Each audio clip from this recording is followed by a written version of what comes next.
Donc, on revient dans les prophéties d'Ézéchiel, chapitres 38 et 39, à propos de la Russie. Ces prophéties ne pouvaient se réaliser qu'aujourd'hui, jamais auparavant à travers l'histoire. Maintenant, quel autre pays viendront avec la Russie pour attaquer Israël? Si vous êtes dans Ézéchiel 38, vous pouvez aller au verset 5 et 6. Et là, vous allez voir trois pays importants, trois pays clés qui sont en ce moment ensemble pour la première fois dans l'histoire contre Israël.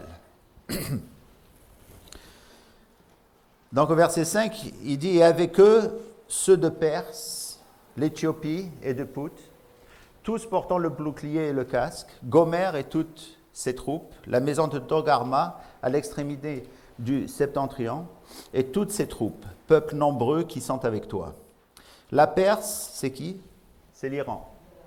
Aujourd'hui, si vous voyez les nouvelles, presque quotidiennement, vous allez voir le président iranien, Mahmoud Ahmadinejad, parle ouvertement de l'extermination d'Israël. Alors, il dit les Juifs ne devraient pas vivre et en vivant, ils devraient être détruits. Et il le dit très ouvertement, et personne ne dit rien du tout, évidemment. Et c'est pour ça que les choses... D'ailleurs, lui, il croit, dans l'islam, il croit qu'il est l'élu pour amener le Messie arabe, le Messie musulman. Apparemment, ils en attendent un qui va amener des guerres mondiales, d'accord, et qui va nettoyer la terre des Juifs et des autres pays comme les Juifs. Et cette personne se croit être l'émissaire pour aller faire ça. Aussi, vous voyez aussi qu'il y a avec lui Togarma. Togarma, c'est la Turquie aujourd'hui.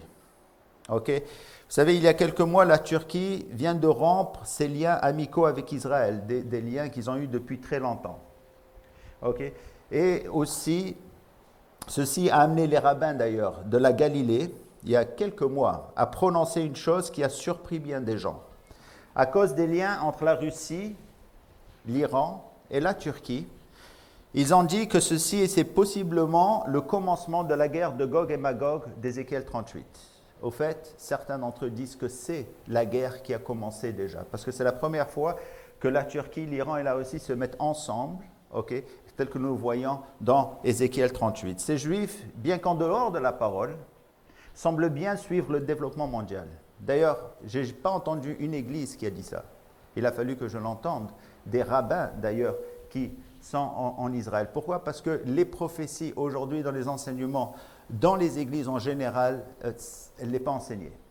Pourquoi? Parce que les prophéties, c'est complexe. Il n'y a pas un livre de prophétie. Le livre de prophétie, les prophéties doivent être étudiées à travers toute la Bible elle-même. Et quant à cette guerre se produit dans le calendrier de la fin des temps, la majorité des commentateurs la voient au milieu de la tribulation. Alors il est possible que la guerre de Gog et Magog arrive au milieu de la tribulation. C'est là où la Turquie, la Russie et l'Iran vont attaquer Israël. Et là, ça va amener l'antéchrist à venir, peut-être en défendant Israël. Et là, il va rentrer en Israël et il va faire son royaume même là-bas, comme Paul le dit.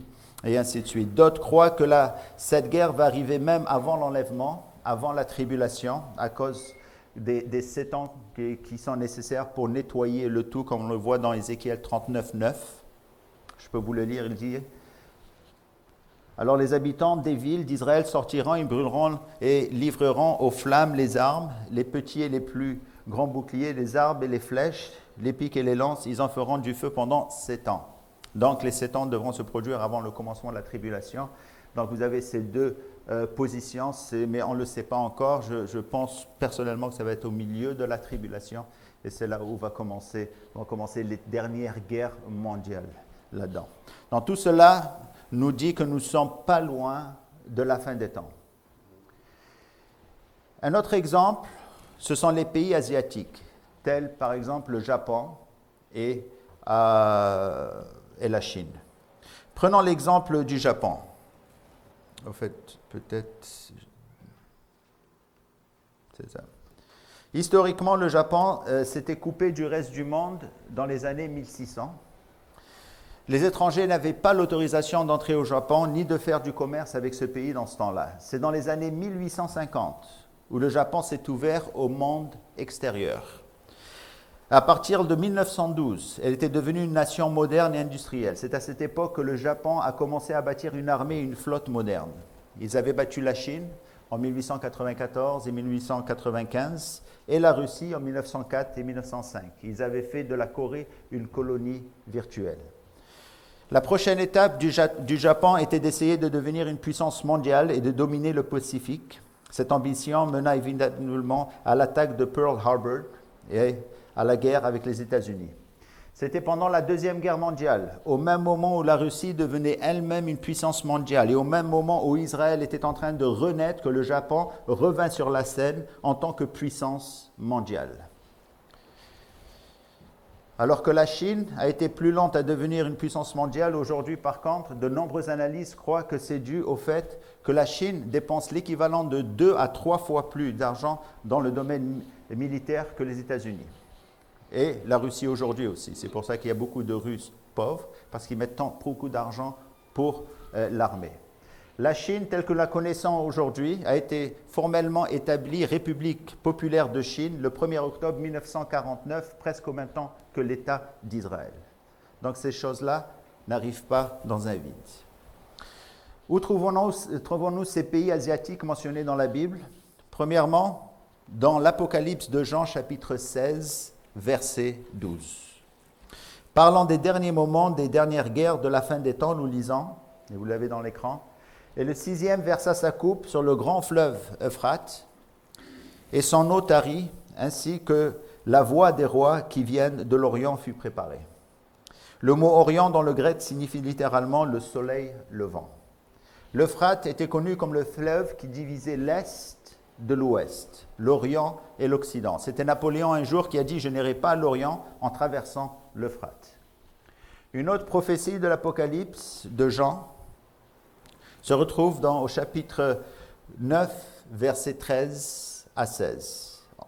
Parlant de cette même guerre que nous appelons Armageddon, il dit « Et le 6e ange sonna de la trompette, et j'entendis une voix sortant des 4 cornes de l'autel d'or qui était devant Dieu, disant au 6e ange qui avait la trompette, délie les 4 anges qui sont liés sur le grand fleuve Euphrate.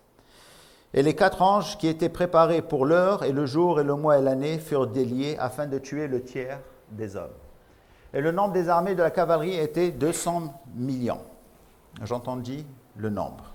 200 millions de soldats était un nombre énorme d'ailleurs dans le temps de Jean. L'armée romaine était elle-même composée seulement de 385 000 soldats. La plus grande majorité armée d'ailleurs connue au monde.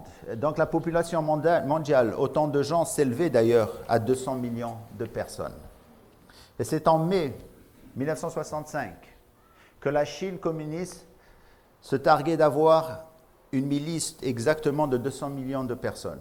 Le chiffre exact que nous trouvons dans le 9e chapitre d'Apocalypse de Jean au verset 16. Donc, les pays de l'Est joueront un rôle important dans la fin des temps. Ils le viendront aussi dans cette guerre d'Armageddon. Armageddon qui se trouvera d'ailleurs dans la vallée de Jezreel, dont je vais vous montrer quelques photos un peu plus tard. D'ailleurs, j'étais en Israël au mois de mai. Et vous savez, la chose qui m'a le plus impressionné, c'était surtout cette vallée, l'immensité de cette vallée. Je vous montrerai un peu plus tard des photos. Qu'en est-il des nations européennes? Un autre acteur clé dans la fin des temps n'est pas un pays en particulier, mais bien un groupe de pays. Ce groupe sera un acteur principal dans le déroulement des prophéties de la fin des temps. Cette union de pays a également vu le jour au milieu des événements entourant les 2 guerres mondiales. Historiquement, cette union a débuté en 1950, 2 ans après la naissance de l'État d'Israël. Cet effort unifié a mené à la ratification du traité de Rome en 1957, traité qui a établi la communauté économique européenne ainsi que le Conseil européen de l'énergie atomique. Ce traité franchit une étape supplémentaire avec la signature du traité de Bruxelles en 1965. Et aujourd'hui, l'euro, c'est-à-dire en 1906 d'ailleurs, l'euro fut introduit comme première étape vers une monnaie unique et commune de l'Europe, ce que nous avons d'ailleurs aujourd'hui. Ce groupe de pays ressemble fortement à celui prophétisé par les prophéties de Daniel il y a 2600 ans et aussi par l'apôtre Jean il y a 2000 ans. Dans les prophéties de Daniel, du chapitre 2 et chapitre 7, nous offre un véritable panorama de l'histoire mondiale. Laissez-moi vous expliquer un peu cette charte ici. Quand les Juifs sont revenus de Babylone, avec les prophètes Zacharie, Agé et les autres, et Daniel pensait lui-même au chapitre 9 que le Messie allait revenir. Et vous allez voir qu'au chapitre 9 de Daniel, Daniel lui-même va confesser les péchés d'Israël. Comme Moïse avait demandé, il a dit quand vous allez revenir, les Juifs vont confesser leurs péchés et reconnaître Dieu. Et ce qui va bien avec la prophétie de Zacharie 12:10, qui dit « Quand je reviendrai, ils reconnaîtront celui qu'ils ont percé » en hébreu d'Akarou. D'accord ? Donc Daniel pensait que le Messie allait revenir parce qu'il ne connaissait pas, il ne savait pas, il n'avait pas connaissance de l'Église elle-même, du temps de l'Église. Mais vers le milieu, vers verset 24, Daniel a reçu une autre prophétie. Et dans cette prophétie, c'est une prophétie de 90 ans. Dans cette prophétie, il avait le temps exact de la venue de Jésus. C'est pour ça que dans le temps de Jésus, les gens savaient que le Messie allait venir. Mais là, il reste un autre 7 ans qui n'a pas encore été accompli à cause du temps de l'Église qui est venu interrompre la prophétie de Daniel. Et de ces 7 ans, ils sont divisés en 2 parties. 3 ans et demi et 3 ans et demi, comme Daniel nous le dit. Nous voyons ça aussi dans l'Apocalypse. Jean parle d'un temps de 1260 jours. 1260 jours, c'est exactement 3 ans et demi. D'après le calendrier juif, il parle d'un temps de 42 mois, qui est exactement aussi 3 ans et demi d'après le calendrier juif, rapportant les prophéties de Daniel. Et d'ailleurs, dans les prophéties de Daniel, après ces 7 ans, Jésus, le Messie, vient pour établir son royaume. Donc nous avons 3 ans et demi et 3 ans et demi, 3 ans et demi de paix relative, si vous voulez, et 3 ans et demi de guerre. Et ça va nous amener vers le millénaire. Donc c'est cette année de 7 ans, nous appelons le temps de la tribulation. Et nous allons voir plus tard que l'Église elle-même ne passera pas à travers le temps de la tribulation parce que l'enlèvement va venir juste après le temps de l'Église elle-même. Donc, ce tableau s'étend de 600 ans avant Jésus-Christ jusqu'à la deuxième venue de Christ. Encore, les chapitres 2 et 7 de Daniel parlent de la même chose, de 4 pouvoirs gentils. On n'a pas le temps d'aller en profondeur, mais Daniel lui-même nous en nomme 3. L'Empire babylonien, l'Empire médo-perse et l'Empire grec. Il mentionne d'ailleurs les Grecs avant même leur ascension au pouvoir. D'accord ? C'est pour ça que il y a des personnes qui croient que le livre de Daniel a été écrit après les faits. Évidemment, si vous ne croyez pas aux prophéties qui ont été accomplies, vous croyez qu'ils ont été dites juste après. Mais vous allez voir que Daniel parle seulement de 3 et même de 4 royaumes. Pourquoi est-ce qu'il ne parle pas du royaume ottoman, du royaume des nazis et tout? Parce que ces royaumes sont dans le temps de l'Église que Daniel ne voyait pas. Donc Daniel voit 3 royaumes, mais il va voir le 4e, qui avait commencé avec les Romains, mais qui va être aussi le royaume de l'Antéchrist lui-même, qui est une congrégation, si vous voulez, de tous ces pays d'Europe. Maintenant, en ce qui concerne ce 4e empire, il ne fait pas mention de son nom, mais il semble que ce soit par sa férocité un rassemblement des 3 précédents empires. Cet empire encadre le temps de l'Église, et encore une fois, c'est pour cela que les autres empires ne sont pas mentionnés, comme l'Empire britannique et ainsi de suite. Et ce dernier empire commencera avec l'Empire romain, c'est celui qui est venu successivement après les 3 autres. Et le dernier empire à venir sera un empire similaire. Certains parlent même de la résurrection de cet empire romain. Maintenant, le lien entre les deux réside dans le fait que les 2 empires ont réussi à resserrer les pays européens afin de former cette union forte. Et c'est ainsi que le dernier empire est décrit. Si on va dans Daniel chapitre 7, versets 7 et 8, là il décrit cet empire. Vous l'avez aussi dans l'écran, et il dit après cela, au verset 7, « Je vis des visions de la nuit, et voici une 4e bête, effrayante et terrible et extraordinairement puissante. Et elle avait de grandes dents de fer, elle dévorait et écrasait. Et ce qui restait, elle le foulait avec ses pieds. Et elle était différente des autres bêtes qui étaient devant elle, et elle avait 10 cornes.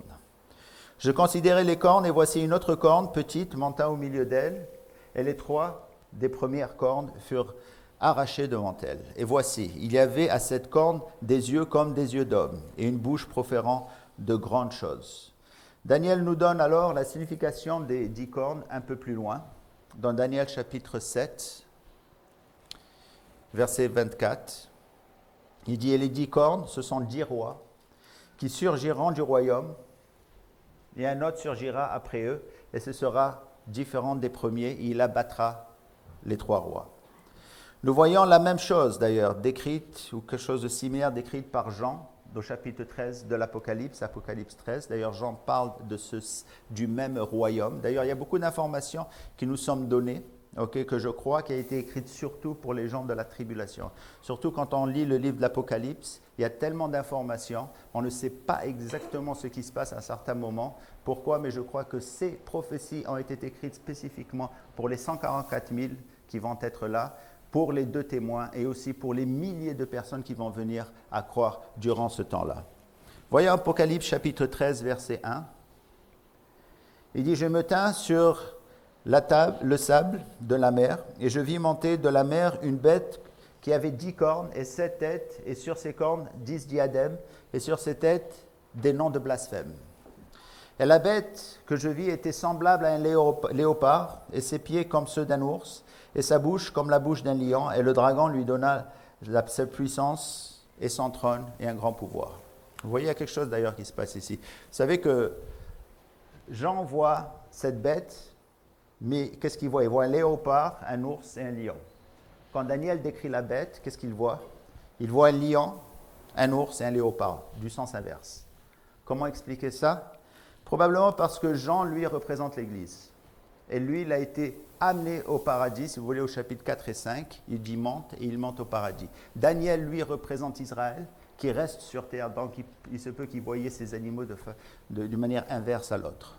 Et c'est pour ça que nous avons ces descriptions comme ça. Donc ces 2 passages, que ce soit au chapitre 2 et 7 de Daniel ou encore dans celui de Jean dans l'Apocalypse, nous disent la même chose. Le 4e empire dure jusqu'à la 2e venue de Christ et il viendra installer son royaume, quelque chose qui n'est pas encore arrivé. Et parce que qui sera détruit par Jésus lui-même, cet empire encore est une chose qui est future.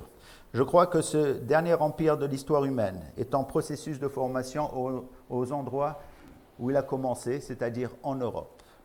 Daniel et Jean visaient ce temps que nous approchons à grands pas, et je crois même aujourd'hui, d'ailleurs l'Europe a une armée commune, l'Europe a une monnaie commune, c'est comme un grand pays ensemble. Et il y a des changements qui se font aujourd'hui, d'ailleurs on voit que la Grèce est allée, va probablement sortir, elle y est, mais ils sont en faillite, vous avez l'Espagne qui est en faillite quasiment, vous avez l'Irlande et ainsi de suite, mais il y a des changements qui se font, et je crois que le dernier chiffre des pays européens sera 10 à la fin. Ils sont en ce moment plus de 15, je crois. Donc Israël, la Russie, les pays asiatiques, l'Union européenne sont des exemples à donner. Ces pays en particulier et bien d'autres encore ont vu de grands changements s'opérer dans leur histoire et presque tous ces changements sont survenus dans la période entourant les 2 guerres mondiales, au même moment où Israël devenait un pays après 2000 ans. Ces choses sont des signes qui nous disent que nous nous trouvons dans cette période de la fin des temps. C'est pour ça que voir les nouvelles aujourd'hui est quelque chose d'extraordinaire et de voir encore le mouvement de Dieu dans ces choses-là. Et plus nous avançons encore dans le temps, et plus Israël, au fait, sera un pays à surveiller. Aujourd'hui, parce que les pays arabes sont occupés avec leurs propres problèmes, on n'entend pas parler beaucoup d'Israël. Mais une fois, je crois que leurs problèmes seront résolus, parce qu'il y a une chose qui lie les pays arabes, comme on va le voir un peu plus tard, c'est leur haine contre Israël. Dieu nous dit à travers le prophète Zacharie la chose suivante. Il dit, il arrivera en ce jour-là que je ferai de Jérusalem une pierre pesante pour tous les peuples. Tous ceux qui s'en chargent s'y meurtriront certainement, et toutes les nations de la terre seront rassemblées contre elle. Qu'est-ce qu'il y a à Jérusalem? Il n'y a presque rien. Économiquement, il n'y a rien. Vous savez qu'à un certain moment, Napoléon avait promis aux Juifs de leur rendre Jérusalem. Alors il y est allé, et il a vu Jérusalem, il dit, mais il n'y a rien ici. Alors il est passé à côté, il dit, je suis trompé. Mais Jérusalem est importante parce que c'est l'endroit où Dieu a dit qu'il fera son 100 temples, construira 100 temples. C'est là, dans l'éternité, où la nouvelle Jérusalem va venir s'installer. Okay? Donc, à une dimension, si vous voulez, supernaturelle. Et la montée des sentiments anti-Israël dans le monde, la montée de l'antisémitisme sont aussi des signes qui nous disent que le début de la période des 7 ans de la tribulation n'est pas loin. D'ailleurs, durant ce temps-là, nous savons qu'il va y avoir 2 tiers des Juifs qui vont être encore exterminés. Vous avez un pamphlet, là-bas, un fascicule qui parle de cet antisémitisme. Et les Juifs eux-mêmes le sentent. Vous savez, le plus grand cadeau que vous pouvez faire à un Juif, c'est de dire que vous l'aimez. C'est vous lui dire que vous aimez le pays d'Israël et que vous le supportez. Parce que les Juifs, en ce moment, savent que les taux se resserrent. Et ils croient que tous les pays sont contre eux. D'accord? Et une autre chose qui nous indique que nous approchons la fin des temps, encore une fois, c'est la construction du temple de la tribulation. Encore une fois, il existe une organisation qui a fabriqué tous les éléments nécessaires pour le fonctionnement du temple. Quand on est allé en Israël, on avait vu toutes ces choses-là. Évidemment, ils nous n'ont pas donné le droit de prendre des photos. De l'autel du sacrifice aux habits des prêtres, tout est prêt excepté le building lui-même. Et la construction du building est le sujet de prière, encore une fois, quotidienne des Juifs religieux. Maintenant, est-ce qu'on a besoin d'un temple avant la seconde venue de Jésus? À vrai dire, oui. Daniel 9, 27. Alors, Daniel 9, 27, en parlant de l'Antéchrist, il dit « Il confirmera une alliance avec la multitude pour 1 semaine ». Alors, dans l'hébreu, c'est 1 semaine d'année. Et au milieu de la semaine, donc après 3 ans et demi, il fera cesser les sacrifices et l'offrande. Donc, nous avons besoin des sacrifices et de l'offrande. Nous avons besoin d'un temple en Israël pour que l'Antéchrist puisse aller accomplir cette dernière semaine de la tribulation. Un autre passage qui demande qu'il y ait un autre temple à construire, c'est dans 2 Thessaloniciens 2, 3 à 4. Et là, Paul parle, parce qu'à un certain moment, les gens, ces croyants de cette église, avaient reçu des lettres.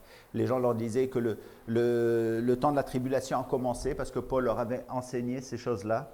Et Paul dit que personne ne vous séduise en aucune manière, car à ce jour-là ne viendra pas que l'apostasie ne soit arrivée auparavant et que l'homme de péché n'a été révélé, le fils de perdition. Fils de perdition, l'homme de péché, c'est l'Antéchrist. D'ailleurs, il y a 2 personnes dans le Nouveau Testament qui portent ce titre de fils de perdition, c'est Judas Iscario et l'Antéchrist lui-même. Et au verset 4, il dit qu'il s'oppose et s'élève contre tout ce qui est appelé Dieu et qui est un objet de vénération en sorte que lui-même s'assit au temple de Dieu. Donc nous avons besoin d'un temple de Dieu pour que cet Antéchrist vienne en Israël, et je crois qu'il va venir au milieu de la tribulation après avoir peut-être défendu Israël contre l'attaque russe. Un autre, bien sûr, c'est Matthieu 24, qui vient des paroles de notre Seigneur, versets 15 et 30. Il dit « Quand donc vous verrez l'abomination de la désolation dont il a été parlé par Daniel le prophète, établi dans les lieux saints », donc ça ne s'est jamais encore arrivé. Au verset 30, il dit « Et alors paraîtra le signe du Fils de l'homme dans le ciel. Et alors toutes les tribus de la terre se lamenteront et verront le Fils de l'homme venant dans les nuées du ciel avec la puissance et une grande gloire. » Donc pour toutes ces choses arrivent, nous avons besoin d'un temple. Et les Juifs en Israël, pour eux, c'est quelque chose de très vrai, de très actuel. Okay. Où est-ce que ce temple sera reconstruit? Je vais vous montrer quelques photos parce que j'en est allé en Israël il n'y a pas très longtemps. Certains pensent qu'il va être reconstruit au lieu même du dôme du rocher. D'accord? Alors certains disent que ce dôme de rocher va être détruit et apparemment la majorité des Juifs pensent que le Saint des Saints du temple se retrouve juste en dessous du dôme du rocher. D'accord? Mais pas nécessairement. Quand j'étais en Israël, il y avait d'autres Juifs, d'ailleurs, qui pensaient autrement. Il y a quelque chose d'assez extraordinaire quand vous allez voir ce dôme de rocher, c'est que derrière, vous avez un espace extraordinaire, okay, qui est tellement grand. Il y a aussi un jardin de l'autre côté. Mais il y a quelque chose de spécial ici, sous cette cabane-là. D'accord? Sur cette cabane, il y a une roche de fond. D'ailleurs, voici l'intérieur de la cabane. Alors que tout le reste du temple, il y a des pierres, si vous voulez. Donc, plusieurs Juifs croient que sous ces cette roche se trouve le Saint des Saints. C'est pour ça qu'ils n'ont jamais touché. Maintenant, je ne sais pas si c'est vraiment vrai, mais c'est le meilleur endroit, ok, pour la théorie que nous voyons dans les évangiles. Si vous allez dans l'Apocalypse chapitre 11, versets 1 et 2, un ange demande à Jean de mesurer le temple. Si vous voulez, vous pouvez aller là-bas, mais il lui dit quelque chose d'assez particulier. Et là, dans l'Apocalypse chapitre 11, il mesure le temple de la tribulation. Je vais vous le lire, il dit au verset 1, « Il me fut donné un roseau semblable à une verge, et il me fut dit, lève-toi et mesure le temple de Dieu, et l'autel, et ceux qui y adorent, et le parvis qui est en dehors du temple, rejette-le et ne le mesure point, car il était donné aux nations. Et elles fouleront aux pieds la cité sainte 42 mois. » D'accord? Alors il dit à Jean, mesure tout, mais ne mesure pas l'endroit des gentils. Mesure seulement le temple. Alors, il se peut très bien que le temple soit construit à côté, d'ailleurs, du dôme du rocher que nous voyons d'ailleurs ici. D'ailleurs, vous pouvez voir l'espace qu'il y a en avant. Ben, ça, c'est une fabrication que j'ai faite là. D'accord? Donc, voici, ça c'est le livre d'Apocalypse, les versets. Vous savez, quand on était aussi en Israël, il y a le mur de lamentation. Okay, le mur de lamentation, ça c'est un des murs qui est resté du temple, pas vraiment du temple, mais extérieur au temple. Et là, vous voyez, les Juifs pensent vraiment que ça va être construit à partir de ce mur. Et regardez ce qu'ils disent. En rentrant, je vais vous traduire. Il dit, d'après la loi juive, d'accord, entrer dans le temple est défendu. Vous allez voir que les Juifs très religieux ne vont pas dans le temple. Pourquoi? Parce qu'ils ne savent pas exactement où est le Saint des Saints. Et ils ne veulent pas, si vous voulez, aller marcher par-dessus ça. Donc les Juifs très religieux ne vont pas dans ce temple. Ça, par exemple, c'est la vallée de Jezreel. La vallée de Jezreel a quelque chose d'extraordinaire. C'est une vallée qui est immense, ok, comme nous le lisons dans Apocalypse 16, 16.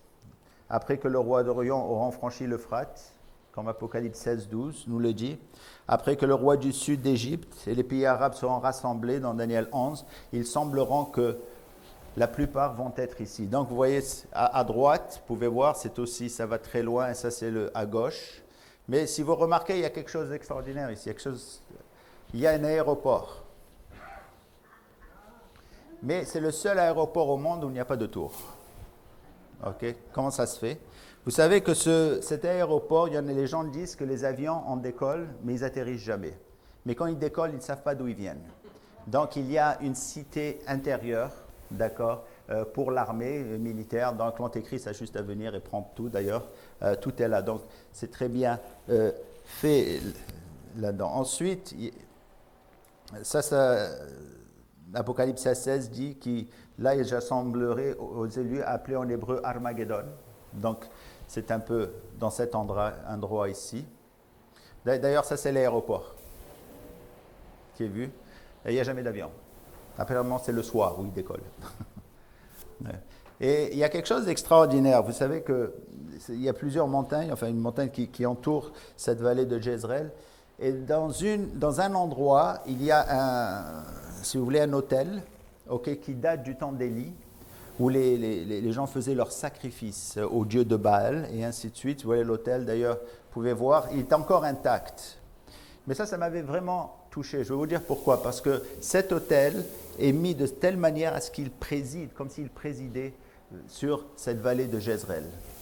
D'accord, vous voyez ici, toute la vallée de Jezreel et l'autel est juste là. Ça m'a rappelé d'un passage dans Ésaïe, chapitre 34, qui parle de la tribulation, qui dit qu'à la colère de l'Éternel va fondre sur toutes les nations et sa fureur sur toute leur armée, et il les voit à l'extermination et les livre au carnage. D'accord, c'est ce passage qui parle d'ailleurs du temps de la tribulation dont ils vont passer plus tard.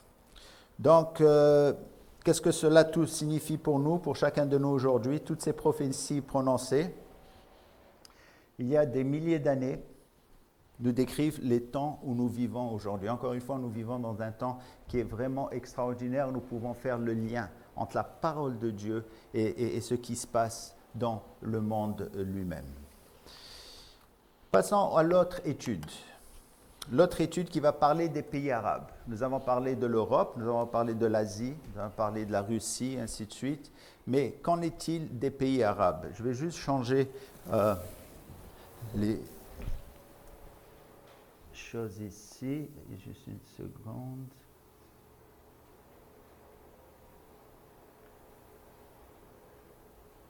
Voilà.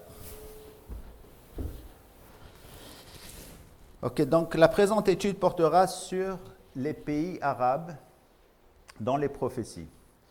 Alors que la profusion d'informations relatives au Moyen-Orient a suscité au cours des dernières années un vif intérêt envers les prophéties bibliques, nous le savons. Nous constatons également que la majorité des études bibliques sur le Moyen-Orient portent principalement sur Israël. Très peu d'études ont été faites d'ailleurs sur les pays arabes, mais ces pays arabes vont jouer un rôle énorme là-dedans. Et on voit aujourd'hui des changements palpables. Aujourd'hui, nous voyons une révolution d'ailleurs qui envahit ces pays à partir de la Tunisie. Si vous vous rappelez, ça a commencé avec la Tunisie, c'est passé en Algérie, au Maroc, la Libye. Et les deux plus grands joueurs, l'Égypte et la Syrie, vivent encore ce changement soudain qui a touché ces pays arabes. Est-ce que ce changement est relié aux prophéties de la fin des temps, comme les autres pays qui entourent, qui étaient, et qu'on l'a vu un peu plus tôt? Oui, absolument. Je crois que les changements que ces pays arabes subissent aujourd'hui sont en vue de les préparer pour le rôle qu'ils vont jouer à la fin des temps. Ceci nous indique encore une fois que nous vivons à la fin des temps. Maintenant, qu'est-ce qu'Israël fait au milieu des pays arabes? Alors, on accuse Israël de prendre beaucoup de terres et ainsi de suite, mais regardez comme le pays est petit par rapport aux pays arabes. Et au fait, quand j'étais en Israël, j'ai remarqué une chose, c'est que, est-ce que vraiment il y a un pays d'Israël? Parce que même dans cette terre, cette petite terre qu'ils ont, il y a plusieurs villages et villes musulmanes.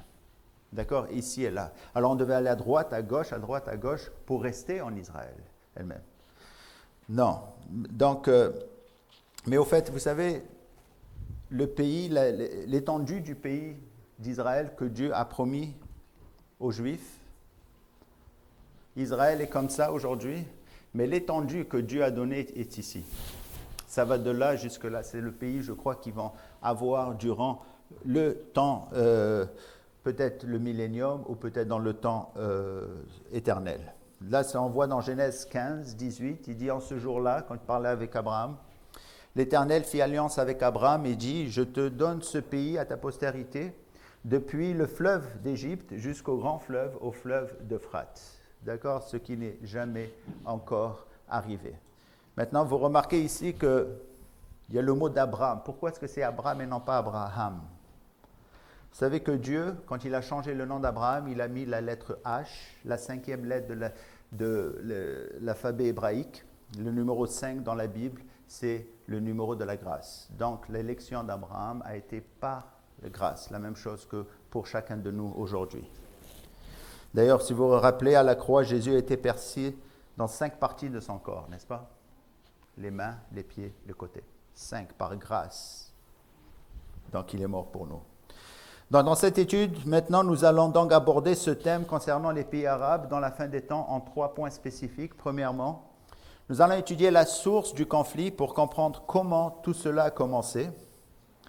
Deuxièmement, nous allons analyser la continuité de ce conflit à partir de ses origines jusqu'à maintenant. Nous allons voir d'ailleurs dans la Bible elle-même qu'il y a les origines des Arabes, les origines des Juifs. Aujourd'hui, vous savez qu'en Israël, vous savez qu'ils n'arrivent pas encore à définir qu'est-ce qu'un Juif. Ils n'arrivent pas à s'entendre à la définition d'un Juif. Mais pourquoi? Parce qu'ils ne vont pas à l'origine où on retrouve les Juifs, c'est-à-dire dans la Bible. Un Juif, la définition est très simple, c'est un descendant d'Abraham, d'Isaac et Jacob. Et un point, c'est tout.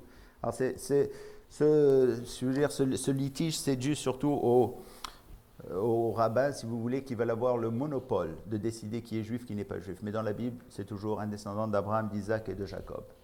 Donc, troisièmement, dans notre étude, nous allons regarder le déroulement futur de ce conflit ainsi que ce que deviendront les pays arabes dans le futur. Maintenant, en étudiant la source du conflit, notre intérêt se portera sur deux personnages clés dans le livre de la Genèse. L'un d'eux est Ishmaël et l'autre est Ésaü.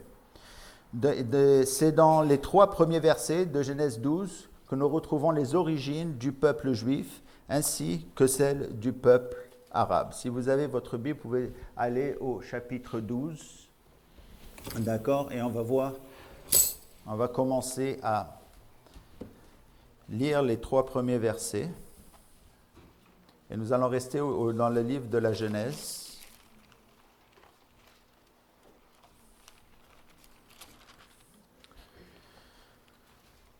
Dans les 3 premiers versets, nous lisons « Et l'Éternel avait dit à Abraham, va-t'en de ton pays, de ta parenté et de la maison de ton père vers leur pays que je te montrerai, et je te ferai devenir une grande nation, et je te bénirai et je rendrai ton nom grand, et tu seras une grande bénédiction. Et je bénirai ceux qui te béniront, et je maudirai ceux qui te maudiront, et toutes les familles de la terre seront bénies en toi. » Donc ici, nous voyons la promesse d'Abraham. D'Abraham est venue cette nation, la nation de Juifs, qu'il allait être d'ailleurs une bénédiction pour tous les autres pays du monde. Est-ce que cela est arrivé encore? Oui, cela est arrivé à travers Jésus, qui était juif, et les 12 apôtres qui étaient juifs, et les premières églises qui étaient complètement juives. À travers eux est venue la parole de Dieu à toutes les nations. Ceci est arrivé d'ailleurs dans le temps de l'Église, mais plus tard, dans le temps de la tribulation, cela va arriver avec les premiers croyants. Une fois que l'Église va être retirée, les premiers croyants dans Apocalypse chapitre 7 seront les 144 000, qui seront 12 000 de chaque tribu d'Israël elle-même. D'accord? Qu'eux vont commencer, et je crois qu'il va y avoir même des millions de personnes de toutes les nations qui vont venir à croire en ce temps-là. Donc, toutes les nations seront bénies en ton nom à travers cette nation, la nation de Juifs d'ailleurs, qui n'a pas encore fini de faire son travail. Et durant le temps de millénium, ça va être le pays, c'est-à-dire qui va être les prêtres de la nation, des nations elles-mêmes. Donc, allons-y maintenant dans Genèse 12, versets 10 à 20. Et là, on va voir la descendance d'Ishmaël. Comment est-ce qu'Ishmaël est venu dans le décor? Il dit, il y a eu une famine dans le pays et Abraham descendit en Égypte pour y séjourner, car la famine était grande dans le pays. Comme il était prêt d'entrer en Égypte, il a dit à Sarai, sa femme, « Voici, je sais que tu es une femme belle de figure. Quand les Égyptiens te verront, ils diront, c'est sa femme, et ils me tueront, et te laisseront la vie. Dis, je te prie, que tu es ma sœur, afin que tu sois bien traitée à cause de toi, et que mon âme vive grâce à toi. » Lorsqu'Abraham fut arrivé en Égypte, les Égyptiens virent que la femme était fort belle. Les grands de Pharaon la virent aussi et la vantèrent à Pharaon.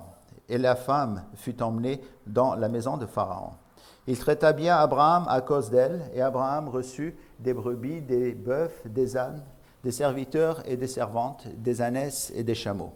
Mais l'Éternel frappa de grandes plaies Pharaon et sa maison au sujet de Sarai, la femme d'Abraham. Alors Pharaon appela Abraham et dit, « Qu'est-ce que tu m'as fait? Pourquoi ne m'as-tu pas déclaré que c'est ta femme ?» Et c'est à ce moment-là que Pharaon a renvoyé Abraham en terre d'Israël avec tous ses cadeaux. En fait, nous allons voir que c'est une des premières attaques de la lignée du Messie dans la Bible.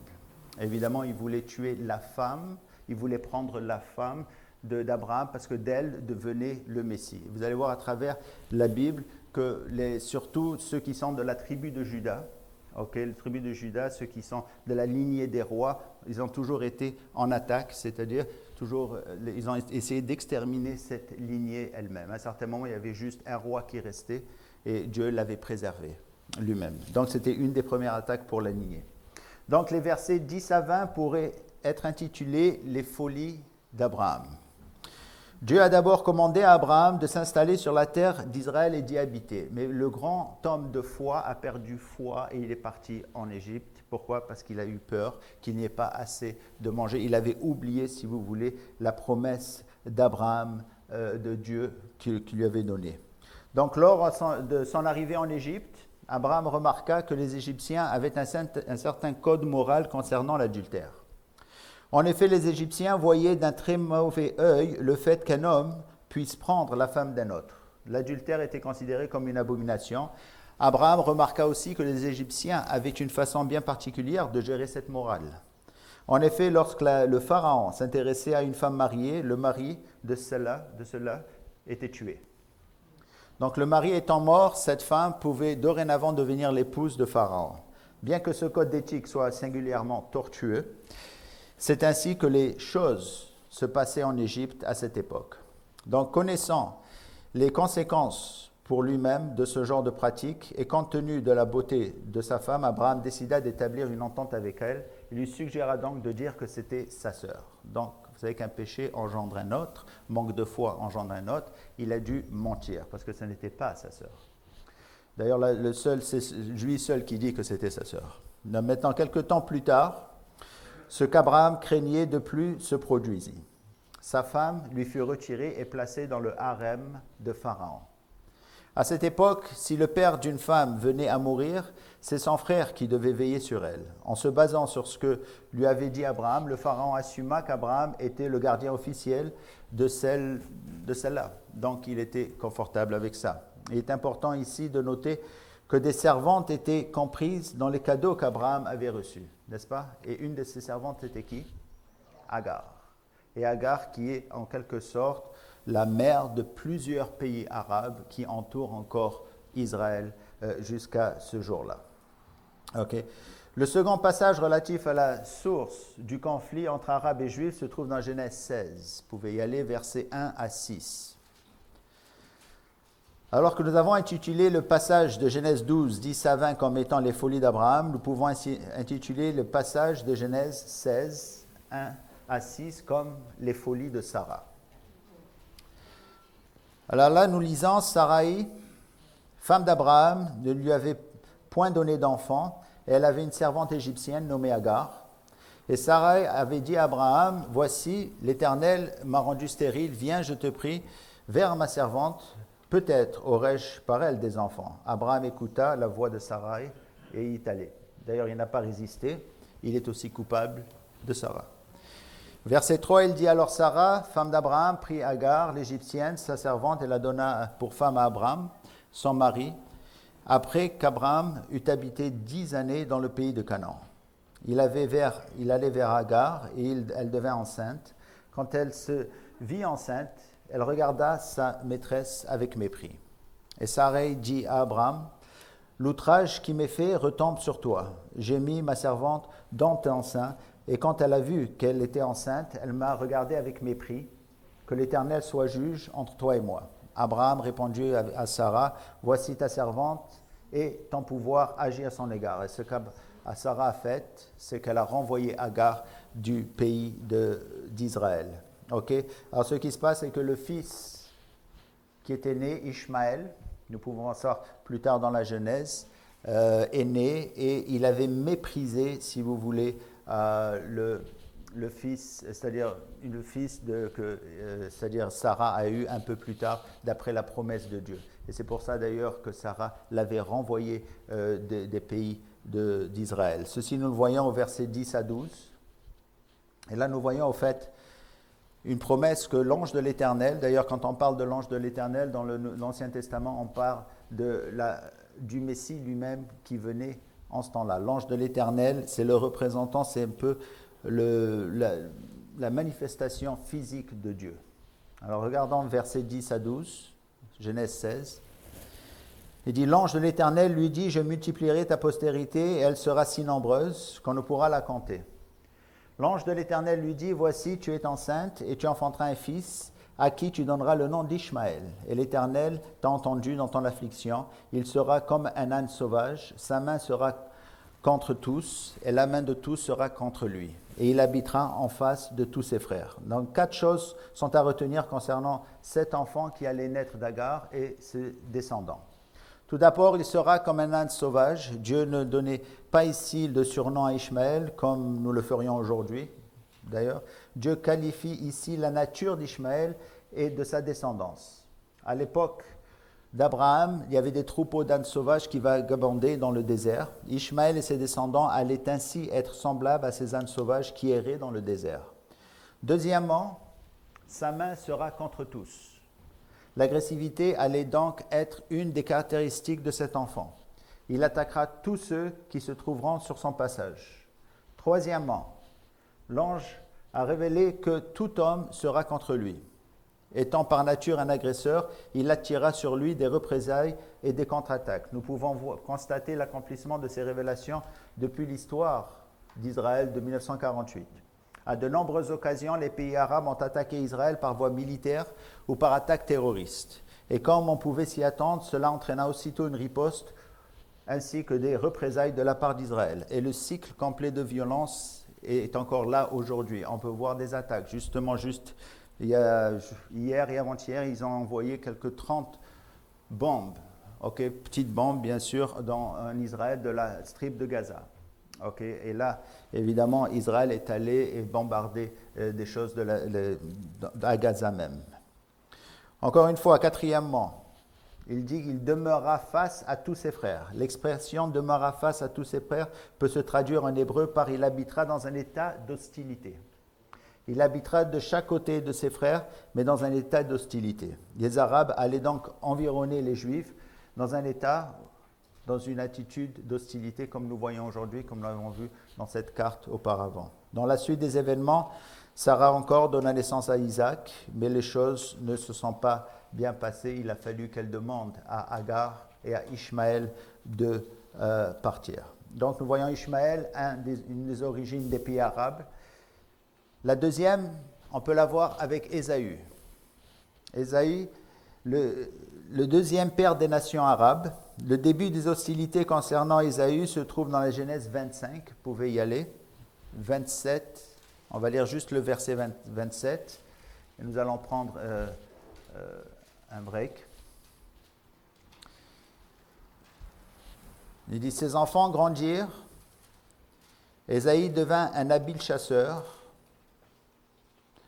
et homme des champs, mais Jacob fut un homme tranquille qui restait dans ses tentes. Donc ce sont les enfants d'Isaac. En ce qui concerne Ishmaël et Isaac, nous sommes en présence de demi-frères. Dans le cas d'Ésaü et de Jacob, il s'agit non seulement de deux frères, mais en plus de jumeaux. Il ne fait aucun doute qu'Ésaü était le premier-né. Quiconque était le premier-né recevait le droit d'aînesse, et quiconque avait le droit d'aînesse était choisi par Dieu pour accomplir dans son programme divin en regard de l'alliance abrahamique. Malheureusement, pour Ésaü, il a vendu son droit d'aînesse. Comment est-ce qu'il a fait? Nous allons le voir quand nous allons revenir de notre lunch. Est-ce qu'il y a des questions? Oui. Sur la dispensationaliste, est-ce que vous croyez qu'un des éléments de base du dispensationaliste, c'est de faire une distinction entre Israël et l'Église? Est-ce que vous croyez que cette distinction est éternelle? À partir du fait que vous avez parlé que les croyants vont habiter dans la nouvelle Jérusalem. Alors là, quand vous dites éternel, vous parlez au-delà du millénium. Oui. Mais écoutez, ce qui se passe dans le temps éternel, si on voit la description, par exemple, du temps éternel, ou plutôt du paradis lui-même, dans l'Apocalypse, les derniers chapitres, vous voyez que les noms d'Israël, les noms des tribus d'Israël et ainsi de suite vont toujours être là. En plus, on nous dit qu'il va y avoir une rivière et un arbre, l'arbre de la vie, qui va donner des feuilles, des fruits tous les mois. Il parle de guérison des nations. Donc nous avons les nations, je crois, qui vont rester à travers tout le temps éternel. Donc nous allons voir le peuple québécois, le peuple juif, les Grecs et ainsi de suite. C'est ce que je crois d'après ce passage qui parle des nations qui vont être là en ce moment. Et les Juifs vont toujours peut-être être ce peuple de prêtres, d'accord? Et encore une fois, je veux dire, il est important qu'on dise que les Juifs ne sont pas supérieurs. J'ai 4 enfants, il y a un enfant qui est avocat, l'autre qui fait autre chose et ainsi de suite. Je les aime tous également, mais chacun a une fonction différente, d'accord? Alors c'est pour ça que le Juif aujourd'hui va souffrir un peu plus à travers l'histoire et ainsi de suite, parce qu'il a été appelé à faire un travail qu'il n'a pas fait, d'accord? Mais il n'y a rien de supérieur en ce qui concerne. Et je crois que c'est très important, nous, en tant que chrétiens, d'avoir une idée saine, une idée juste d'Israël. Parce que ce que j'ai vu dans certaines églises, c'est que ou ils adorent trop Israël, ou ils vont actuellement ils sont antisémites. D'accord? Alors, il est bien d'avoir une balance en allant voir exactement ce qu'Israël représente. Comme ça, on puisse prier pour eux et ainsi de suite. Oui, il y avait une question? Non, ok. Oui, yes. Pendant les années, je suis sauvé 43 ans. plusieurs années, j'ai vu que c'est un catholique qui va se présenter comme l'antichrist. Et tout le site, en discutant des choses avec un pasteur, peut-être c'est un arabe, un musulman qui va avoir ce siège-là. Vous pouvez expliquer les choses?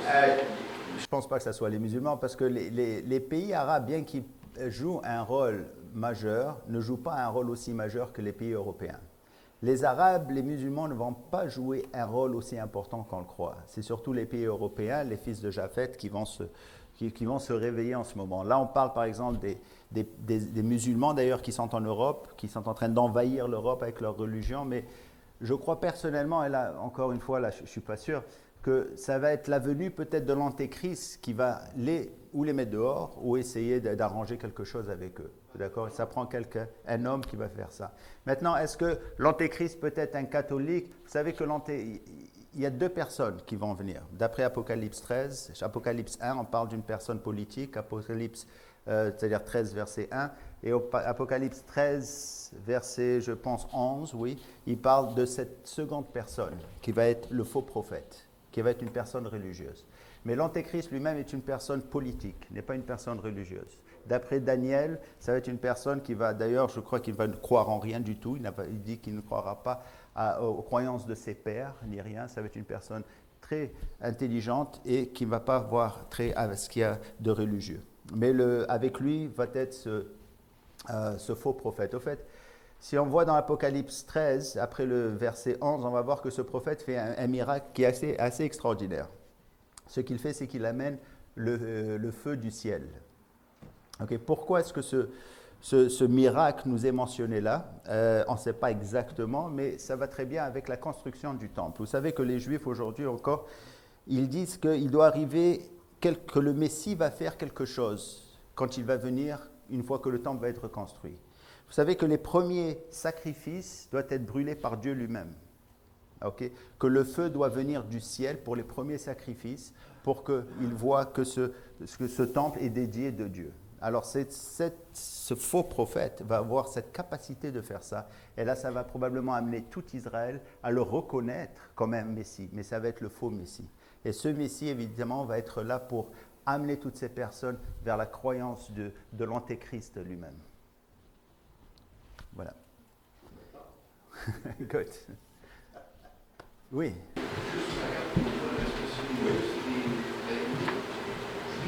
La limite juive, oui. Alors, c'est ça.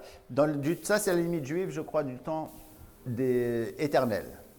Dans le temps du millénium, ça va aller jusque-là, mais ça va s'arrêter ici. Parce qu'on donne les limites. Les limites sont données dans le livre d'Apocalypse, le livre d'Ézéchiel. Ah.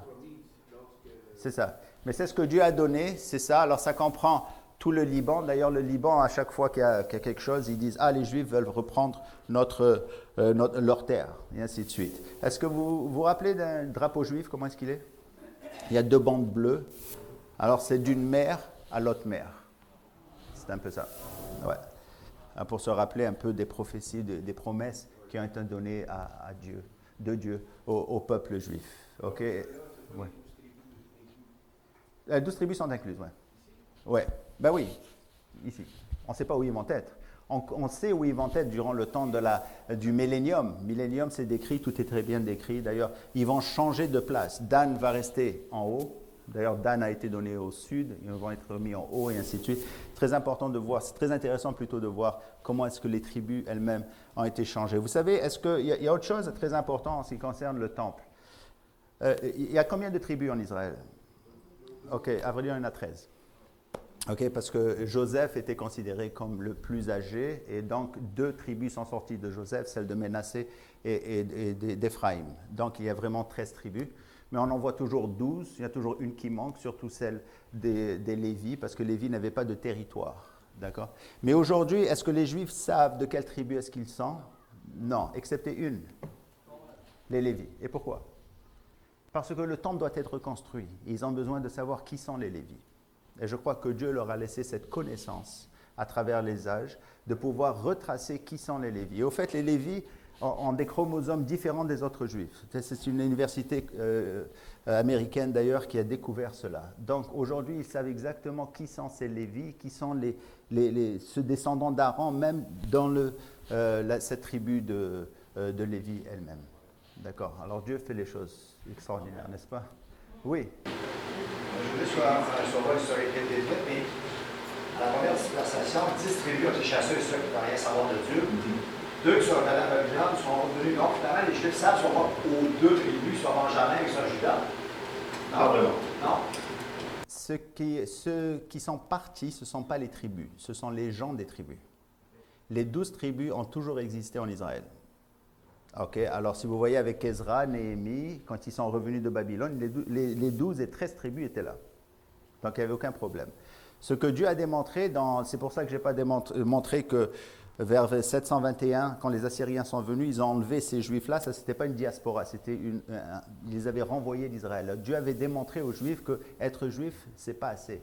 D'accord, il faut avoir la foi. Et il a renvoyé toutes ces personnes des tribus d'Israël qui sont restées en Israël. Ah, évidemment, aujourd'hui, il y en a beaucoup qui se disent « Ah, mais moi, je suis de la tribu de Sil », et vous avez les Mormons, bien sûr, et vous avez d'autres qui se disent de la tribu de Juda, et les Juifs, c'est les autres tribus. En tout cas, c'est un mélange, mais la Bible ne parle jamais d'une diaspora des tribus. Elles ont toujours été là en Israël, dans le temps de Néhémie, Ezra, et ainsi de suite. Voilà. Mais à propos de cela, parce que dans le 7 ans de tribulation, il va y avoir 12 000 chaque tribu pour faire le 144 000. C'est ça. Comment il va recevoir ces 12 000 de chaque tribu? Ah, je vous aimerais bien savoir. Ça, c'est Oui, non. C'est besoin de quelque chose. Non, ben à vrai dire, ce qu'on a fait à Beth Ariel, l'église Beth Ariel, on est un peu fou là, mais on est allé faire des statistiques. Alors on s'est dit, mais ça c'est entre nous, hein, je ne peux pas le dire à personne, on s'est dit que s'il y a 144 000 juifs qui vont être éparpillés à travers le monde, c'est qu'on a pris, si vous voulez, une statistique. Alors ça veut dire qu'on est allé voir dans le monde combien de juifs, c'est-à-dire les proportions de juifs dans certains pays, et on les a divisés par les 144 000. Et apparemment à Montréal, on devrait avoir à peu près 1000 de ces 144 000. Ok, mais là... C'est ça, on a fait ça, c'est toujours pour encourager les gens. Vous savez qu'à Beth Ariel, il y a un groupe qui sort toutes les 2-3 semaines pour donner des Bibles dans des maisons juives. Alors encore une fois, on a à peu près 95 000 juifs à Montréal. Et jusqu'à présent, on a donné plus de 1500 juifs, je crois, 1500 Bibles et tout ça.